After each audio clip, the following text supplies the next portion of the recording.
And this is the Dawg Pound. Dramatic opening on the show. Hi, Jim Ziegler, the Alpha Dog. We got a great show for you today. Fixed operations. Send me in, coach. Give me the ball. I mean, fixed operations, the stepchild of the dealership, a high profit center. I mean, 99% of general managers come out of the sales department. What the hell is that all about? But anyway, we're going to be talking about fixed operations today. We're going to talk about why, how, where, and we got three really big experts on today, plus the dog pounders, the regular staff of experts is here, starting with Owen Moon. Owen, what's your company? Hey, Jim. Thanks for having me, man. I'm with, I own Fixed Ops Digital. I'm the CEO and one of the co-founders. We do marketing for the service side of the business, specifically online. Okay, so you're a high-tech marketing company focused on the fixed operations department of dealerships. Yes, sir. Fantastic. And one of my dear friends, now this man says that you're leaving $1 million annually on the table in most of your service departments. He says he can increase most service departments $1 million annually. Save you a lot of money on audits too. My friend, Rob Gehring. Hello, Rob. Good afternoon. Yeah, we work with fixed ops all over the country. Have a large staff of folks that go around and help people. I was at a store yesterday, had 700 grand improvement figured out by noon, and I told them that we had to stop and go to lunch. Okay, and an old friend of mine, anyway, an old friend, I've known him a long time, Bill Demery. Hello, Bill. Hey, Jim, how are you? Thanks for having me. Tom Woodgroup. Yes, sir. Tell me what you do. So I'm the corporate director of fixed operations for the group. I have the opportunity to have a lot of fun running around a lot of stores and crunching a lot of data to make a lot of money in the fixed side. I say the fixed operations, we've finally been invited to the Thanksgiving table. We're to the big table. So the variable now says, hey, fixed ops guys, we need you. Fixed ops guy sitting over the kids' table, right? Yep. And one of the most brilliant women in the car business. I'm proud to have her on the show, but she couldn't make it, but we did get Super Briggs. Well, here I am. And I was going to say, Bill, you're always at the table because you make the best pancakes. Yes, I did. You know each other pretty well, right? You work together? Yeah, Bill and I work together. Actually, I'm super excited because I know with Max being in reinsurance, Bill, he was talking smack about how no one has ever used the service lane to try to prospect and sell those products. And I was like, that's not true. Yeah, Max is always talking smack. You know, that's just part of his nature as a contrarian. You two are going to end up as pseudo best friends. Well, I don't know. He's going to have to get screened through you. So did you know Max before I introduced you to him?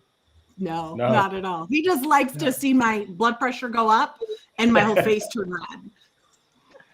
And the queen of BDC. The queen of BDC. Now, Bobby, you consult BDC departments nationwide. You're the best I've ever seen, best I've ever heard of, best there ever was or were and will be. But let me ask you, how about service BDC? So I'm a huge fan of service BDC. Totally different setup, totally different situation. And unfortunately, it's not utilized the way that it should be most of the time. Have you had opportunity to work with Owen? Owen and I have been friends for a long time. We haven't worked together on something specifically, and not recently. We actually need to catch up. It's been a while. Should probably change that, right? I think we should. Yeah. Absolutely. Yeah. COVID kind of got in the way of all of our regular relationships because we used to run into each other all the time and spend time together. Yeah, 100%. Yeah. And directly from Moscow, Russia, my friend, the mad Russian himself, the contrarian, Max Zanin. Hello, Max. Hey, Jim, how are you? You're in Spain today, right?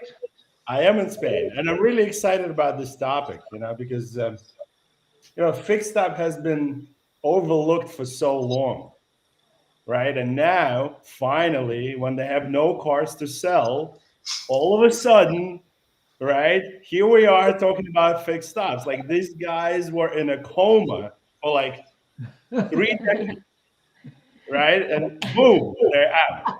I like how the longer that Max is in Spain, the more cash he gets. Like he's just rocking a Pink Floyd t-shirt today, like That's true. I didn't throwing notice it out. Like, let's talk about fixed stops. I love it. Okay. Anyway, for 48 years in the car business, the only reason I never was a general manager is I didn't understand fixed ops. I didn't care about it. I was totally sales variable operations focused. You were like most GMs. I'm general sales manager of multiple locations, but I never was a general manager. And the reason is that, and I'm teaching a class at Northwood right now on how to be a general manager. And fixed ops, you've got to know the entire dealership, or you at least cover your weaknesses. I'm gonna start. I feel like you should get Bill to guest teach that with you, just because it would be great to get. No, Bill, it is awesome to get in front of the students and get some better influence for fixed. I love getting in front of students. I try to often speak at Lincoln Tech, UTI. When I'm out in Arizona, I get out there a couple times a year for other businesses. 100% of the time, I skip lunch. I Uber over to UTI, so just give me a classroom and let me talk. Would you like to be a guest instructor with me on one of the general manager classes? One of the like tomorrow. Yeah, you love it. Northwood's great. I guess lecture there. Yeah, tomorrow I've got Brian Benstock. And we're going to be. He's my guest instructor tomorrow. Owen Moon. Yes, sir. What's the future of fixed ops? What's changing? Well, I think, kind of give you guys a little of my background. Obviously, some of you know me. 22 years working with dealerships. I was just like you. I spent most of that on the sales side. That's where all the action was. That's where everybody was focused. And we started Fixed Ops Digital about 3 years ago because we saw the market shifting and we saw the service business starting to move more online.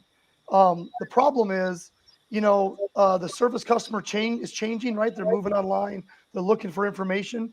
As an industry, we're still behind in that our service marketing efforts really haven't. Most of what we're doing as an industry is working off of lost souls and previous customers and DMS and things like that. And so Owen, you said service marketing efforts. I think for a lot of stores, that's just what the OEM says. So I just want to make some emphasis there, actually putting a focus on service and not just like CSSR mailers that General Motors sends out that's 6 months old data. So I want to make sure everybody understands this is a true focus. And I do work with Owen's company in a number of stores. So yeah, absolutely. No, you're right, Jennifer. And actually, Bill said it best, right? They finally got a seat at the table. It was sort of in a coma, just kind of moving along, and everybody just, I'll do an email blast, I'll do some direct mail. We took a little different approach. We said, we know on the sales side, it's all about educating, getting information out there, merchandising our inventory, and we're now merchandising the fix ops department. So parts, tires, accessories, that's kind of where we're focusing on the website. And then obviously it's giving us inherent value on Google and throughout other marketing efforts that we can kind of push. So Rob Gehring, what's changed? Oh my gosh, this is constant. We're seeing the electric vehicle. The technician shortage is terrible. Technician shortage? Oh my gosh. Bill's got plenty of them. Well, I bet he could use some more. I'm just guessing. Well, what's the solution? I mean, you tell me the problem, now tell me the solution. Well, in this environment, you have to be creative, help technicians. Where else in the dealership do you have people with 60, 70,000 or more of equipment coming into the dealership to help?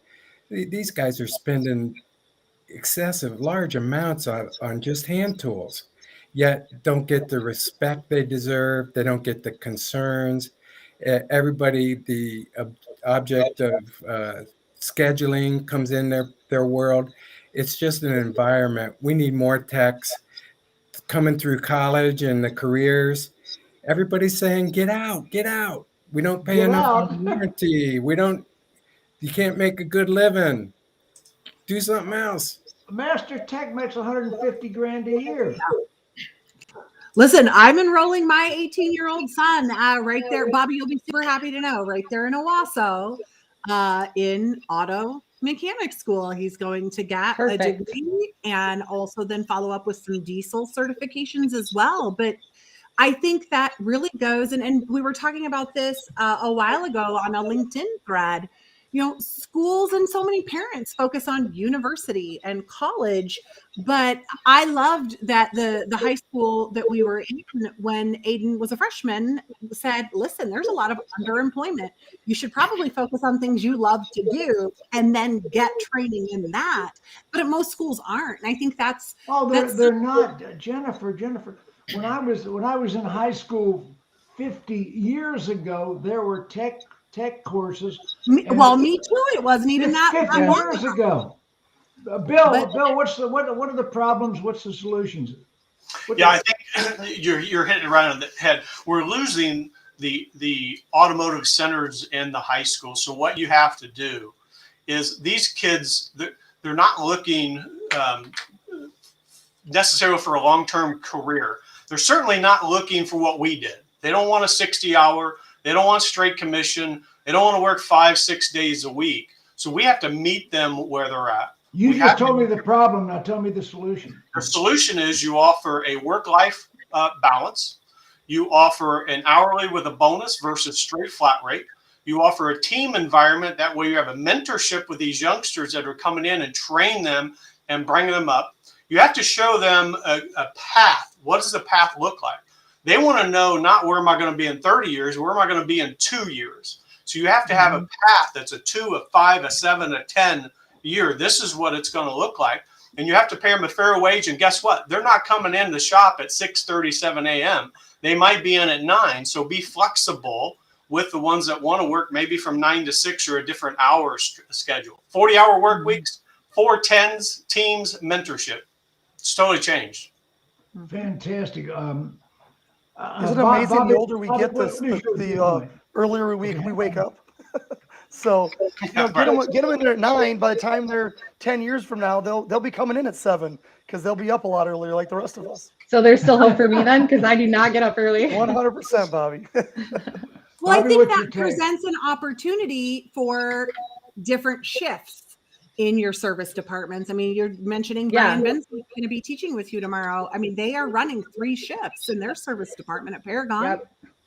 That third shift is so key too. And I still can't figure out why. Well, I think I got part of it, but why it's such a struggle. I mean, you run a skeleton crew when energy is less expensive. You pick somebody's car up when they go to bed. You drop it off in the morning before they go to work. You charge a higher concierge fee for it. I pay a fee like that to a dealership an hour from me right now so that I don't have to do the drop. Have a wider scale on who wants to work during those times. You know, and like you said, it's not, I don't even think it's that we always say, you know, well, like when we started in the business, and I started over 20 years ago in the business, and I didn't want to work 7 days a week then either. I did it because it was expected of me, and then it became my normal, so I continue to. But these kids, they want a balance. So we got the tech shortage we're dealing with. And Bill, what other problems do we have? You're managing how many stores? We have 13 locations. 13 locations. Right, yeah. And are you running some sort of an apprentice program maybe? What are you doing? Yeah, so the apprenticeship is the most important asset we have right now. If we look, and I did a study for the last year, we have some stores say, hey, we can't hire techs. We hired a good amount of techs. In fact, last year, we hired 96 total technicians for 2021. But here's the key. Out of the 96, we terminated or lost 66 of them. So we kept 30. And when you do the analysis, it's the youngsters that are coming for 6 months, 8 months. So either A, we're underpaying them, B, we're not training them. We threw them out to the shop and didn't pay attention to them. So we really have to focus on, and we're doing a really good job now of focusing on mentorship. So we're teaming them up with a senior tech to help train them and cultivate them and bring them along. We're also teaming up with, like I say, UTI. We're flying out to Wyoming next week, WyoTech. We've teamed up with WyoTech and we're offering a full scholarship to any student that wants to come to work for the Tomwood Automotive Group. And you get parents' attention when you say, who's looking forward to student debt? Nobody. So why don't we take care of the tuition? We'll take care of tools. We'll take care of moving them. We'll get them here. And then we're really investing in them for the long term, because it's really, if we don't invest in the younger generation now, I heard somebody mention earlier the EV technology that's coming. We need really smart kids in this industry for the future. And it's going to take these younger generations now and get them interested in the cars, because they don't get excited about cars like we did. You show me a 68 Hurst Olds, I get really excited. You show these kids a 68 Hurst Olds, like, what is that? I want an electric car. Okay. We get excited in a different way. Yes.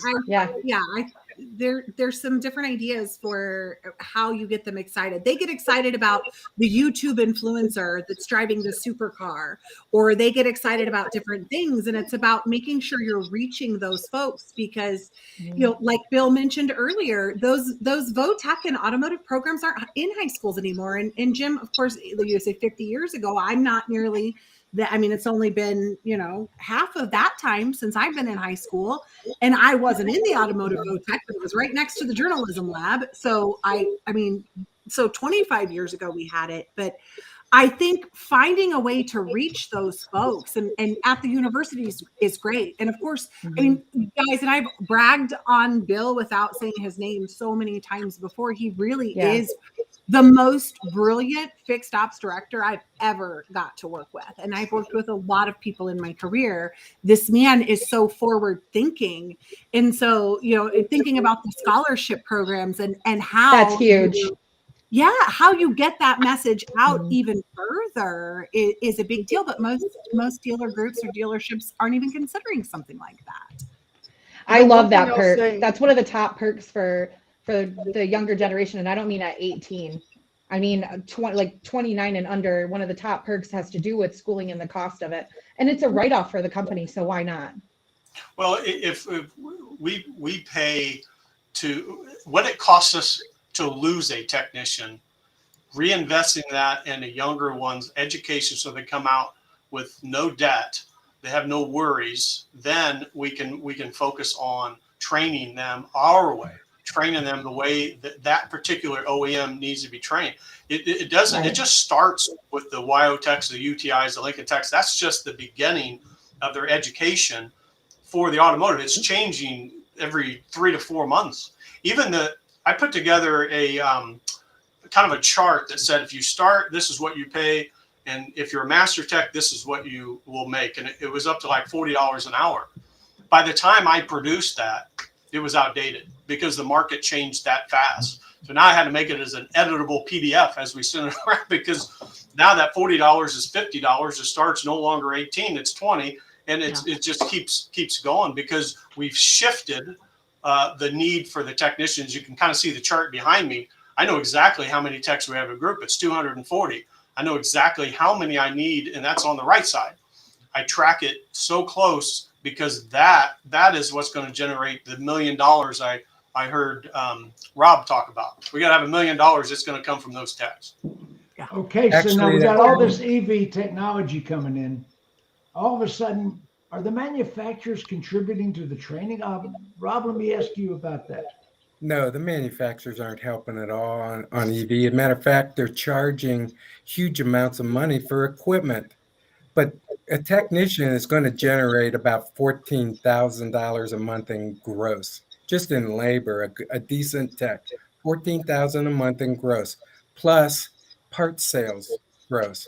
And yet, Bill, I'm so encouraged that your company's paying attention to how many techs you need and being creative in how to get them. So we need to be creative, adding tool funds for technicians, helping them pay more on warranty. The manufacturers are cutting warranty times, and that's impacting the ability of a tech to make a good living. Also, it kills the dealership on revenue. The manufacturers need to come up and start paying for warranty on the retail, just like it was a retail customer. Well, and I think that goes to the thoughts of flat rate techs. That flat rate system's broke. It's been broke for years, and really kind of getting the courage, and that's what it takes at a dealership level like GM, to have the courage to get rid of it. Understand there's going to be some unapplied, and I'm okay with that. We're still going to generate hours. We're still going to sell hours, and if we can get the shift. We did it in our collision store. So we have an 80,000 square foot collision center. 2 years ago, we got rid of flat rate completely. We have 100% hourly, and we have 410s in a collision center. And we just made a change in our general manager. He chose to open his own facility, and we were concerned that we're going to lose a lot of people with this changeover. But what happened is the techs realized they're hourly, their shifts, they work 410s. They're not going to get that in the market. So our competitive advantage stood tall, and we were able to maintain a pretty significant amount of our staff. And we can do that same thing in our dealerships if we have the courage to do it. Max, what's your take? So, listen, I think everything we're talking about is a symptom of the disease, right? And the disease is the fact that we're completely ignoring fixed ops, right? And because of that, there is a technician shortage. Because of that, OEMs can do whatever they want because nobody's paying attention. And like you said in the beginning, 97% of GMs and dealer principals came up through sales. So to them, fixed ops is just another planet, and they really don't want to go there. And maybe now this is an opportunity to really shed some light, right? Because I'll give you a perfect example. You ask any general manager, how much money are you spending on advertising per car? And the answer is on the tip of the tongue. Right? Whether it's 300, 500, 900. I got that number right there. Right, right. You ask the same general manager, how much money are you spending per repair order on advertising? And you get a blank stare, right? You get nothing, right? Because nobody is paying attention. And talk about electric cars, right? If we are not going to get really good at customer acquisition, right, and get the internal combustion cars back into the service department to do the, out of warranty repair work, I'm afraid that a lot of guys will go broke because I don't think the labor dollars and the parts sales are there on the electrical side.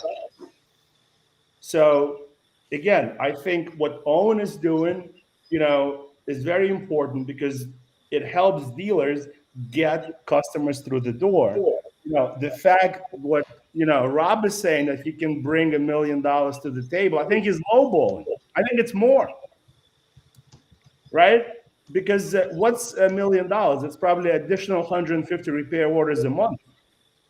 That's all it is, right? So between marketing, between actually having an upsell process in the service department. Because again, listen, you ask any general manager, what's the percentage of one item repair orders, right? And you get a blank stare. Yep. So if you just do little tweaking, it's almost like going to a chiropractor, right? Minor tweaks and everybody's laughing all the way to the bank. But it takes, like Jim says, testicular fortitude to actually say, you know what? I'm going to spend time in fixed ops. I'm going to figure out how it works, right? I'm not going to keep sitting in my office in another building, just waiting for some magic to happen. So I think this is an extremely important show. And my last thought on this subject is this. In order for us to really understand fixed ops, we need to really appreciate service retention, right? And most dealers have zero appreciation for service retention. And I'll give you a perfect example. Service retention, what is that, Max? Right. Service retention, what is that, like a bladder problem? What? Right, exactly. So any dealer that sells, for example, an OEM prepaid maintenance, right, does not understand service retention, right? It all starts with prepaid maintenance, right? And unless you're doing a dealer-owned prepaid maintenance, right, you're going to be at the national average of 28% service retention. right? If you're going to start doing your own prepaid maintenance that's only good at your dealership, you're going to get to 70, 75%. And you're going to build a relationship with that customer, right? And you're going to be able to upsell maybe on the third or fourth visit, not on the first or second on a new car, but that's where you start, and that's all I got. Jump in there, Owen. What's your thoughts? Yeah, you always say you can't sell cars if you don't have salespeople. Well, it's the same thing on the service. You can't perform the service if you don't have technicians. And I feel like there's been kind of a lost generation where they haven't appreciated the tech side of schooling, as we've kind of discussed, that type of thing. We have a lot of dealers that are kind of leaning on us to help them try to fill some of those open technician roles and advisor roles and things like that. I think the challenge is that now everybody's having those issues. So, we've tried to think outside the box. We build, very specific landing pages that do more than just let people submit a resume. We're not trying to send people to Indeed to just upload their resume and say, hey, it's good. We've got to sell. If it's a local applicant, we got to sell why, to Bill's point, that we're, doing the tuition reimbursement, that we're, that we're paying for training and certifications. But more importantly, if we want to think outside the market, because there's only so much talent in a lot of these cities around the area, then we've got to sell why should they come to that market? Like, what is the other reasons to come besides the job? Is it the schooling system for their kids? Is it college for that senior that's about to graduate, and we want to keep them close to home? So that's kind of where we've sort of leaned in and really try to help our dealers. But I believe that we obviously have to do a lot to try to make it happen today. But as this EV thing continues to be kind of rolled out to the industry, because right now it's a lot of buzz, right? Not a lot of people are prepared. No, it's not. No, Owen, it's not a lot of buzz. I'm going to tell you what. Within 10 years, there would be no more production of combustion engines. No, yeah, 100%. My point is that it's not a lot of my buzz. kid wants a Tesla. He's 16 years old. He's like, I want a Tesla, Dad. Well, that's your kid's a communist. That's the cool thing, right? The cool thing is electric cars. That's electric. So hopefully we'll get a little more of that younger generation coming up going, hey, I want to work on electric cars. You're going to get a lot more of that younger generation as dealerships begin to embrace the EV technology, because this generation, I'll tell you, I mean, I have multiple children in this generation, and they're very open and wise about the things they do, but they very much want to do the right thing for the planet. They very much want to control climate change. They very much want to be better than all of us were before them, and it comes into being part of it. And so I think if you're going to have a solid recruiting strategy when it comes to technicians or bringing them in, you can't be the kind of dealership that doesn't embrace it, even if you're not ready yet, because it's a value proposition, and recruiting is an art form. Like you said, Owen, I mean, you have to have a persona, you have to have a package, like Bill was saying, and it has to be appealing in the marketplace for recruiting matters. Right? It's not old school, just like, oh, I'll pay you more. You need to have windows in your service base so that people can see what they're doing. You need to have fair hours and fair pay and fair family balance. So these kids aren't going to put up with it. And they're not even kids. They're 30, Well, but I will tell you, though, on the EV side of things, being a mom, researching the schooling for auto technicians over the last couple of months, all of the schools that I looked at did not have a specific EV program. They didn't even list any certifications for EVs. So, Bill, do you know of any of the universities that are popping out that training, or do we have to do that in the dealerships ourselves? Yeah, we're going to have to. I think we're going to have to do it ourselves. I noticed NADA is going to be heavy focused on EV, so I'm anxious to see what the OEMs are going to do to help us.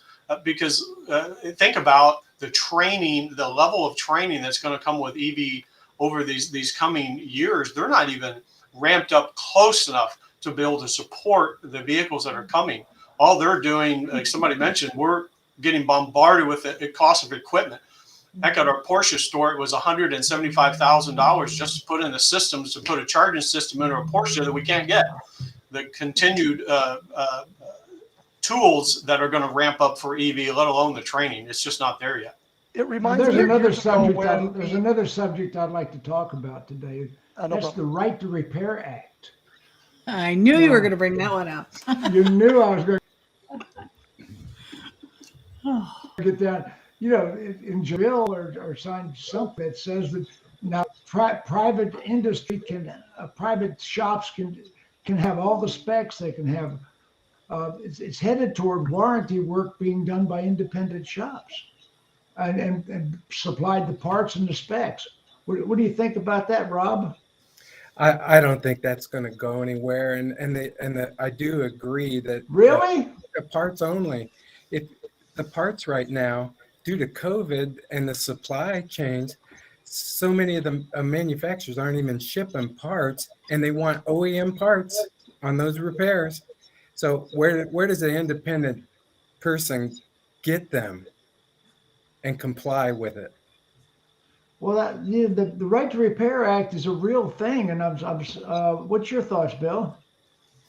Yeah, I think we should just buy up all the independent stores and we don't have to worry about it. Okay, is it that light a subject, or is it a threat to the industry? Oh, yeah, listen. So we have a Big O tire store. The Tom Wood Group does. We're almost 4 years into it. I don't see with my independent hat on right now, I have no interest in jumping into that field as an independent repair center, because I also have as much business as we can handle at our independent store as we do our dealership. So I don't see it go. A lot of the techs that leave the dealership go to the independent because they don't want to deal with a warranty.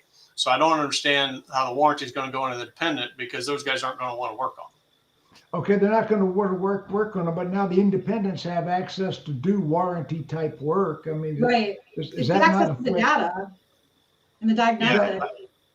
Is that I don't not think a it's going. threat? I don't think it's going to matter. Owen, what's your thoughts? Well, Nissan, I think Nissan was the first to kind of say, hey, they're going to kind of partner up to Yes. put this together with independents. But it's kind of what we talk about from a marketing side is that's our value prop as a dealership, right? Is that we have the equipment, we have the OEM parts, the fluids. So I think as long as we do a better job of explaining to customers why they should go to the dealership instead of an independent, it may not affect them as much as maybe it did a cell phone company or some of these other industries that this thing was originally done for, because it wasn't originally for automotive. It was originally for electronics and things like that. And so I believe it's kind of trying to get pushed for automotive, but I think if we can protect our backyard and do a good job, I think deep down customers know they should go to the dealership to where everything matters and where they got their certified techs and all that. So we just got to do a better job of explaining that to our markets. And what Owen said is exactly right. If we do a shitty job with our customers, they're going to go to that independent. If we take care of them, we shouldn't worry about if the independent's going to take our business from us. They're not going to take it. We're going to lose it if we don't take care of our guests. Well, that's what I'm looking at, Bill. It looks like I've talked to a lot of service people on the service side, and I'm thinking we got our head in the sand like an ostrich, and we're ignoring this. I heard 3 experts today say no problem. I think the Right to Repair Act is going to be a major issue. So, Jim, what's your thoughts? I agree, Jim. I agree with you, and I'll tell you why. Forget the right to repair act. We already lost all the business to independents. Look at service retention. I keep going back to it. The service retention is 28% nationwide. We lost 72% of business already, right? And this Right to Repair Act will be the 72% of business. What are you saying, Max? I'm saying that the guys that own Jiffy Lube, right, or Firestone, must wake up every morning pinching themselves, thinking, how are we in business? Because our entire business model is based on the fact that a car dealer cannot make an oil change appointment. Yeah, but Matt, is that number, the statistic that you're quoting right now, is that based off of new car sales and the first service retention? So maybe the new car sales volume has something to do with that? But Jennifer, every year that number goes lower. No, and I'm lower. not saying that it doesn't. And I know it was strange for me growing up in General Motors dealerships where there's a huge focus and a huge amount of OEM money tied to service retention. It was very, very strange for me as I started working with other manufacturers to see that level was not required. I mean, we were looking at, if we were below 70%, we were getting phone calls. So it definitely, I don't disagree with you, but I wanted to clarify on that statistic because I hadn't heard that yet. And I was thinking overall, as we're selling more and more used cars, are we retaining that service business or not? Looking at the data. So we're curious. Of course not. Of course not. Let me ask Bill Demery a question. You know, Bill, you have to make an appointment for Ford Motor Company has the quick lube. Well, there ain't no damn thing quick about quick lube. I mean, you have to make an appointment in advance. I can pull in a Valvoline store and have my oil changed in 40 minutes and be on my way. Why are we lacking in that ability? Yeah, it kind of goes back to what we were talking about on flat rate. We have our mindset that this is the way we've always done it. And until we get our mindset in the dealership side changed to, I'm going to come to your driveway. What are you doing? What are you doing to fix that in your store? So we just got into the mobile service side, December 6th of 2021. We are now coming to your driveway, not only to change your oil, but I'll detail your vehicle. 0 point of contact. It's all done on an app. You pay the app. You don't have to see the driver. You can do everything based on an app system. That's the future. If we're not picking up and delivering vehicles and we're not coming to the guests where they're at, they're going to go to Big O Tires. They're going to go to Jiffy Lube. We have to make it more convenient for them. And we've, as I mentioned earlier, we've done a terrible job over the years saying, we're just booked out. We can't be booked out. We have to find ways to pick vehicles up, bring them in, or go to their place of employment and do the service there. We're on the cuff of switching from a spiffy. We have a spiffy franchise doing mobile oil and vehicle services. We are in the process of switching to Tom Wood mobile service powered by Spiffy. It's an app program, and we'll be in market in 2022 servicing vehicles in the driveways. Jump in there, Rob. What do you think? Boy, I was interviewed by Automotive News about this just a couple weeks ago, and they were telling me about a mobile tire change service that's coming out, and the manufacturer of tires are building these vans to go out and change tires in driveways. Like Goodyear and Firestone are going to come to your house? Yeah. Well, think about for a minute, Simon Sinek explains this really well, but think about the age that we live in. Everything is convenience and everything is immediate. You want groceries, you don't need to go to the store. They'll deliver them to you. You want to watch a movie, you can watch a whole series on Netflix in one night without a problem. You want to go on a date, you just swipe left on an app. There's nothing that in our normal you don't have to. In our normal daily life, everything is happening like this.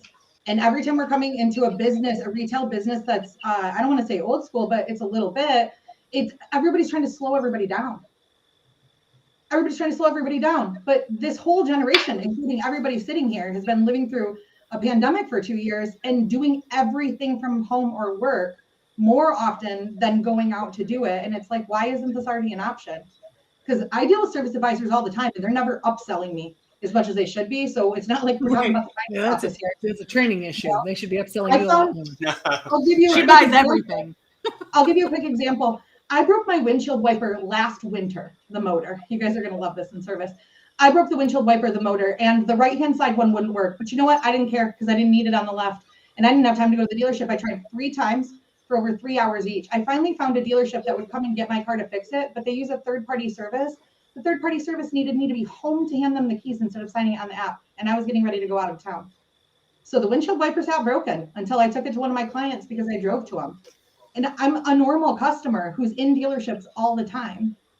It's like, it shouldn't be this hard. I'm glad to hear that you guys are doing it mobile style, because it's as simple as picking up somebody's car and dropping it off. And what does a driver cost? Why are we fighting that? Okay, let's look at another thing. Rob, service advisors upsell. What training are you guys doing with the service advisors? Well, I'll tell you that the theory that we have, and it's a strong foundational theory, is that I don't care if they buy it or not. But what irritates us is if the customer doesn't know it. So the Right. mission is every time, every car, what does that vehicle need to be safe and reliable? No pressure selling, inform and educate them of what the car needs. And if we just do that consistently, Mhm. you're not worried about volume or Right. retention or anything like that. They love you. One of the things we teach in service BDC is declined repair orders, typically coming into the CRM using a RO op code to We target talked it. about this Call before. back and Decline do care repair plans. orders. To call back and do care plans with a customer. Build it up the way you do a dental visit, where you've got multiple things that need to be done, and you build an actual care plan with the customer, build the relationship, help them figure out the financing on it, and then keep them as a loyal consumer that way. Owen Moon, what are you advertising? You talk about we're advertising service. Exactly what services are we advertising? Well, we've got to advertise all profit centers. I think that's been sort Let's of talk about it. the lost part of online service marketing, right? I make a comment, and I'm half joking on it, but I say if you have the wrong information on your website, it's almost better than having no information, right? And I joke about it because it's probably not good to have wrong information, but if a consumer that doesn't know really that much about their vehicles and what they need to keep them running, comes to your website as a dealership and they're looking for something that's going on with their transmission, and you have no information about that service and kind of what to look for and what to expect, they're going to bounce. They're going to move on to somebody that can help them. And so yeah, I think you should be, getting more granular with all the services that you offer, getting into accessories, tires, Let's get collision. specific. Get specific. What are we advertising? Well, just content in general, Jim. Most people don't even, you got like one page for fixed ops on your website. So I know, working with Fixed Ops Digital in a number of the stores, I mean, it starts with maybe just building a page to talk about brakes or to talk about transmission works, actually having content that a consumer who goes online, which all of us do, can find about your service department. Like it has to at least start with content. Right now, most dealers aren't talking about anything. They have an iframe service scheduler, and that's it. Maybe a good, better, best maintenance menu, maybe, but no offers, no content, no reasons why you should do different types of services.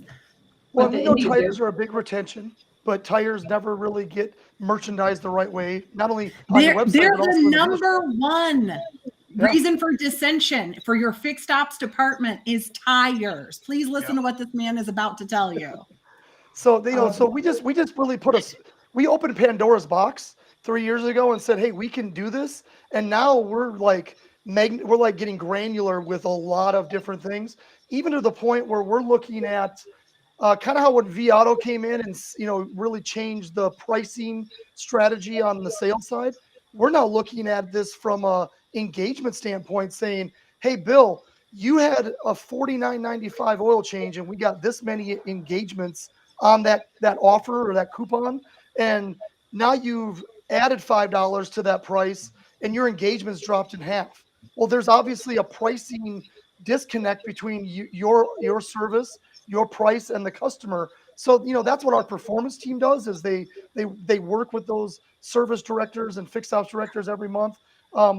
But Jennifer's 100% right. It's more about having a really well thought out marketing plan and executing it on your website that then carries into other things. Google picks that content up, gets you ranking in different areas. Remember that OEM email blast that I was kind of dogging on 30 minutes ago? Well, if you're going to still do that, now bring them to a piece of content where it makes a lot of sense. So, we're just really trying to, help guys that are used to doing direct mail and not really putting a lot of effort in this, really kind of going, hey, this is how we're doing it on the sales side. Let us show you how we can help you do it on the service side. And it's easy to kill your competitor on the service side because nobody's got any content going. It's so simple. Yeah. Bill Demery, how are you tracking decline service? Yeah, so we use a platform. We use an X-Time platform across the entire group. We do that for our inspections. We track every single decline service that comes out of every store, and we track what the percentage of closing is. If we miss a closing, it's an automated decline follow-up. We also have a service BDC, Bobby. We developed our service BDC about 6 years ago, and we do decline follow-up in the service BDC. We're in the process right now of taking the service BDC and splitting it to a luxury BDC and a non-luxury BDC. That's something new we've talked about for a long time, and we're going to be first quarter 2022. We should be live with a luxury BDC, which will hopefully help the luxury side stores. But we do all. I think we had some comments about that in the chat. John is over here killing it in this chat. I was trying to figure out where his comments were coming from so I could read the rest of them. Bill, define decline service. What exactly we're talking about here? So a declined on our X-Time platform, if a customer does a thumbs down or a thumbs up, if it's a thumbs down, it's declined. It's pretty simple. Our systems pick up a thumbs down. A thumbs down is an automatic decline. It goes into an automatic follow-up system within X-Time, followed up within 10 days of an email, and followed up in the BDC within 30 days for decline. Okay, Bobby, BDC, decline service, what are you doing? Oh man. So declined service, we break out into categories depending on what the shop needs to staff and what hours they're trying to fill, focusing on that and then creating care plans. But that's separated out, not so much as in luxury versus non, but by technician and what their skill set is. Are we looking for heavy? What are we looking for here? Oil changes, fillers, getting rid of parts, things like that. But declined work is easy in any CRM. I mean, like, I know we talk about VIN a lot, but you can have an opcode fire an automatic process with automation and be doing touch points. I like BDC agents to meet the people at the service drive when something is declined as an official hello, not as a BDC agent. Now, one of the things that, Rob, one of the things you specialize in is warranty audits. How important is that to the service profitability? Well, what happens is if we get so busy in customer care and processing that we don't necessarily have compliance reviewed.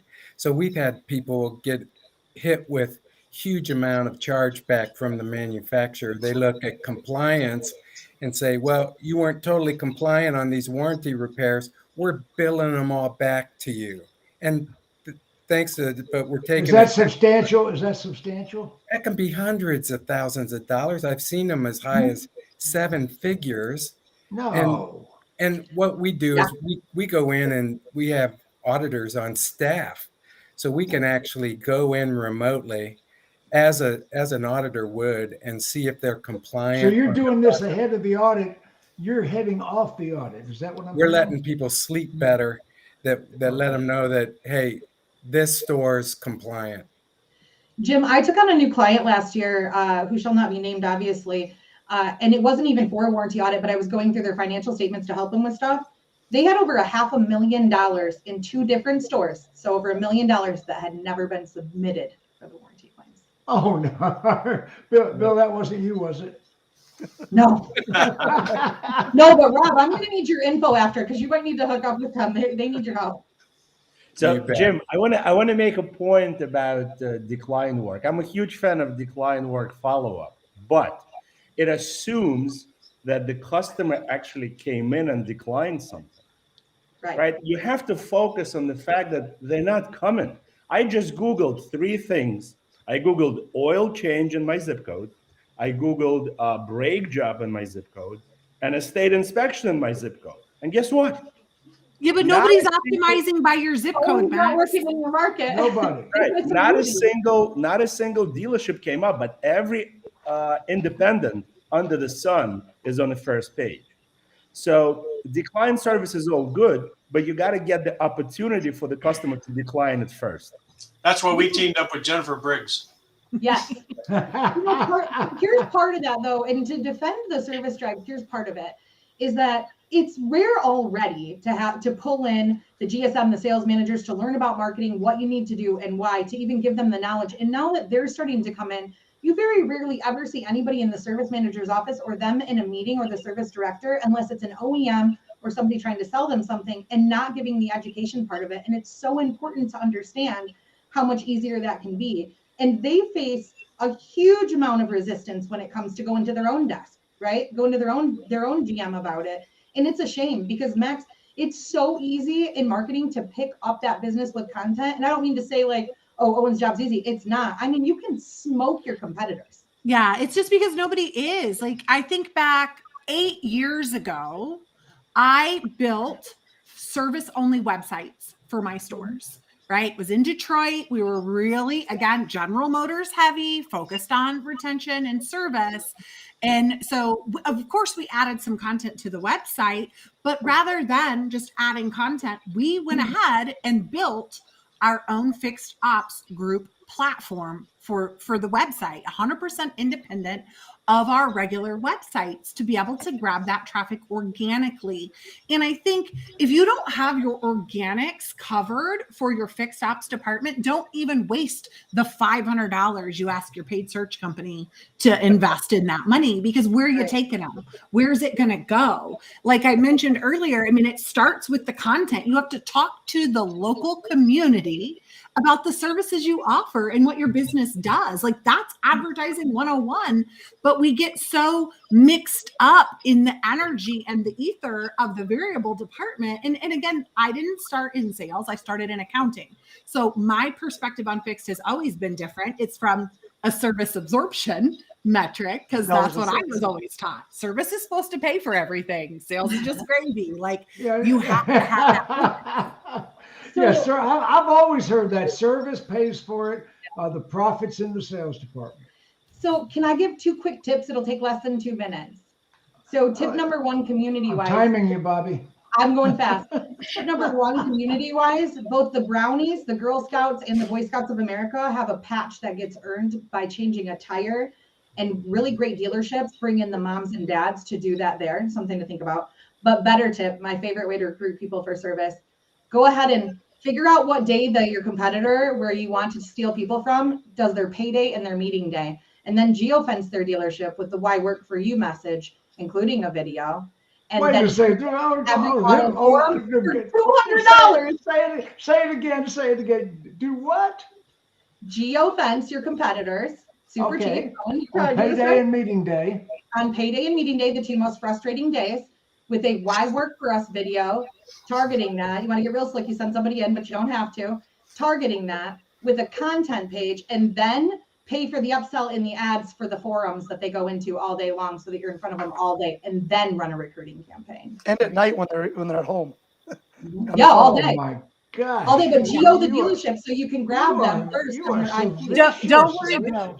The marketing team has all that info. You got it. Thank you.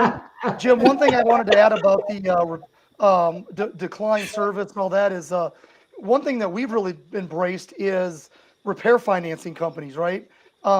Yes. Yeah, we have. So we have a partnership with Sunbit, and one of the stats I got from them that kind of stood out to me was that 58% of consumers are either declining or deferring service, but it's not because of the attitude or they're not getting offered. It's because they don't have the money. So you go to Amazon right now and you can buy something for $3 a month through a firm, right? Exactly. We are now doing the same thing with our service clients, with our dealerships, as we are kind of pre-marketing on the website that, hey, you can buy this alignment service for $10 a month. That way it's not actually getting recommended when the customer's in the lounge. It's actually maybe getting pre-marketed that they can go, hey, I need to get this service done. Because let's be honest, they're keeping their vehicles longer with all of the high used car prices and things like that. I think it's over 12 years right now is the average age of vehicle on the road. So, we just got to do a better job of making, I think a lot of people talked about convenience. Let's make it affordable and convenient to get that $200-$300 worth of service that they need before they break their vehicle, and then they got to get how many people? Let's not forget that they're starting to report to credit bureaus this year. They're starting to report to credit bureaus, so you can help them build their credit too. Yeah. So, Bill, since we've started working with Sunbit, how many, just a guesstimate, do we have financing? Oh, it grows every month. I was just kind of trying to take a sneak peek because I get a monthly update. Yeah. I think we had over $25,000 in service approved at one store last month. That's I think one it's- store. Is that charge back? Is that charge backable if they don't pay, or are you free and clear? They give you the money, it's done, It's deposited next day. and you don't have to give it back if the customer defaults. I mean, I believe it's non-recourse, right, Bill? It is non-recourse. Yeah. I Not want your to be sure grandma's of that. credit card anymore. So, Yeah, And- in some bits a soft pull too, so it doesn't run on their credit. you see, And I think you all guys- these problems, Jennifer, I just want to. Okay, come on, Max. But I just want to tell them Sunbit gives you all the marketing materials, everything you need to put it on your website, to put it in an e-blast, to put it in display and social. It literally gives you everything to tell your customers. I just wanted to throw that on there as well. You should be doing it if you're not. So I think all of these problems that we're talking about, whether it's financing repair orders, Opportunity. commission shortage, decline services, like all of these problems can be fixed. All you have to do is take your general manager and tell him to relocate his office into the fixed stops department, right? Once the GM that grew up in sales and came up through sales, right, goes into fixed stops, he will immediately realize it's like, how come we're not financing repair orders? It's like the same thing. We can't sell cars unless we're working with banks because people don't have cash to buy cars. So Or you at have a bare to be a minimum, Matt, GSM. I worked for Sonic Automotive for years, and before I was allowed to be a GSM, they made us work in every department for a Right, month but at you a have time to to get an force understanding. the general manager to sit there and relocate their office, to understand the daily pain points that every service manager and every service advisor and every parts manager and every parts counterman goes through. And then you will have a solution. well, but at a bare minimum, I'm going to go back to my days in accounting because I used to review each department statement with the department manager and the general manager. So if something was off, and before we finalized and closed the statement, that GM and department manager were sitting in the office reviewing their statement together. So even if that general manager didn't come from fixed and they were from variable, they were learning the department by the financial statement at a bare minimum. Right, or hire really smart people and get the F out of their way. Thank you. I was going to say sometimes I don't want a general manager playing in my pasture. You know, everybody's always like, stay in your own lane. Yeah, but Bill, Right. most Max dealer will put the groups general don't have manager- somebody like you, and single rooftops definitely don't have a leader in the fixed ops department. So the GM becomes that option if you don't have that super strong service manager. Like so fit. Like I was not. It's frustrating for me because from a profitability standpoint, it doesn't make sense not to pay attention to that department. Like if you're really running a business as a whole, pay attention. And I totally appreciate what you're saying. Like you don't want a lot of these GMs playing in your sandbox, but they need to understand how important your sandbox is at a bare minimum. Agreed, but Right. that's Otherwise, they're not education, not GMs. control.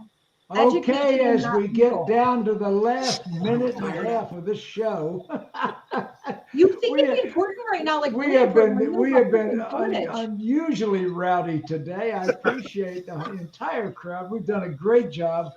The Dawg Pound with Fixed Ops Digital, Owen Moon. Owen, they can get in touch with you. Owen at fixedopsdigital.com, correct?